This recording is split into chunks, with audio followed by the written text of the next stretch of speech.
Hi, I'm Kathleen Reale, founder of BeFreeForMe.com, and today I'm going to show you how to make a gluten-free Christmas pudding. So let's get started.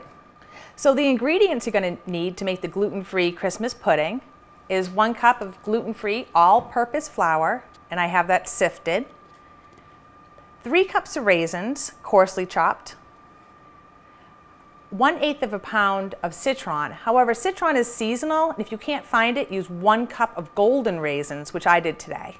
1/2 pound of currants, 3 eggs, 1 cup of sugar. It can be light or dark brown. I use light brown sugar. About 1/2 pound, which is about 1 cup of suet, finely chopped. 1 cup of fresh gluten-free breadcrumbs. Now to make gluten-free breadcrumbs, what you want to do is take some heels of gluten-free bread and just really blend them up in your blender or food processor until they're nicely ground. The spices I used are 1/2 teaspoon of cloves, 1/2 teaspoon of cinnamon, and 1/2 teaspoon of nutmeg, and I've blended those all together today. 1/2 teaspoon of baking soda, and 3/4 of a cup of dark rum. And the last ingredient is 1/8 of a pound of blanched almonds. The first thing you're going to do is grease and then flour 2 11-ounce tin coffee cans. Now you want to make sure that you use gluten-free flour when you flour the tin cans. You can't use regular flour because then the whole entire dish is going to be cross-contaminated. The first thing you're going to do is you're going to toss the raisins, the currants, into the gluten-free sifted flour.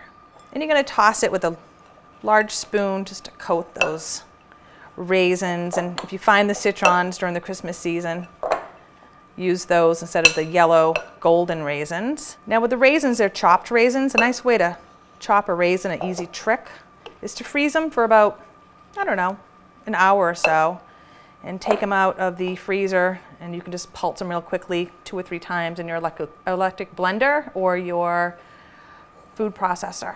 The next thing we're going to do is we're going to add the 3 eggs and the brown sugar. And you want to beat the eggs and the brown sugar at medium speed just to get them nice and combined. That looks great. Next, we're going to combine the suet, the gluten-free breadcrumbs, the baking soda, and the spices. Once again at medium speed.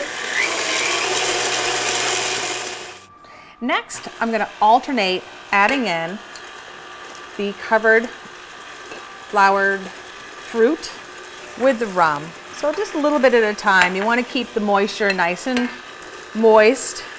You don't want to add everything all at once. And during the blending time, if the ingredients start getting stuck on the sides of the bowl, you can always stop it and kind of scrape the sides down, but mine's looking pretty good, so I don't really need to do that. Next, we're going to take 1/8 of the pound of the blanched almonds.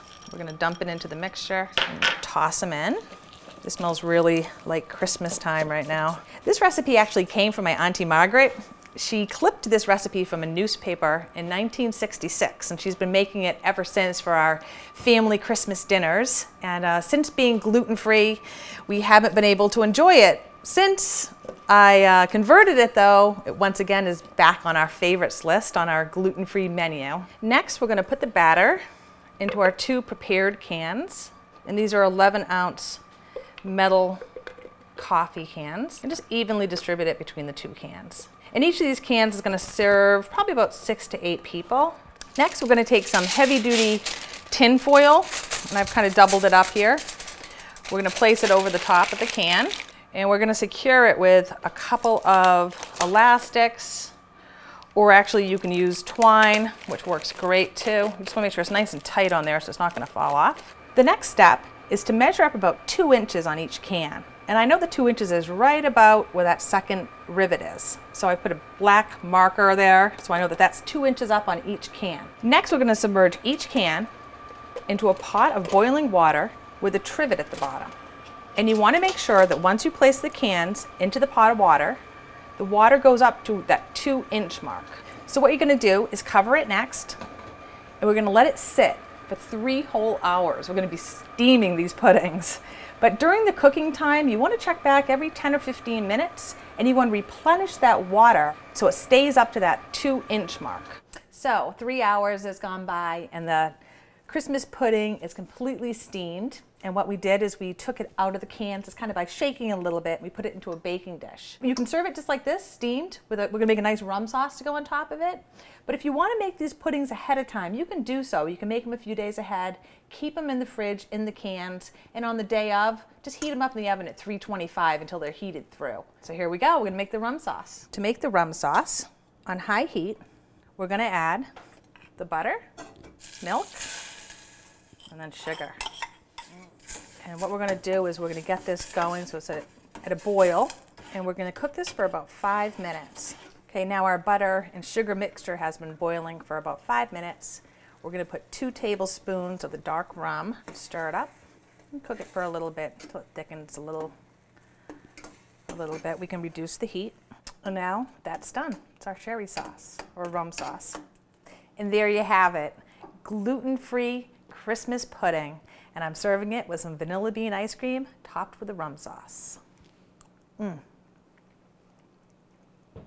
Delicious.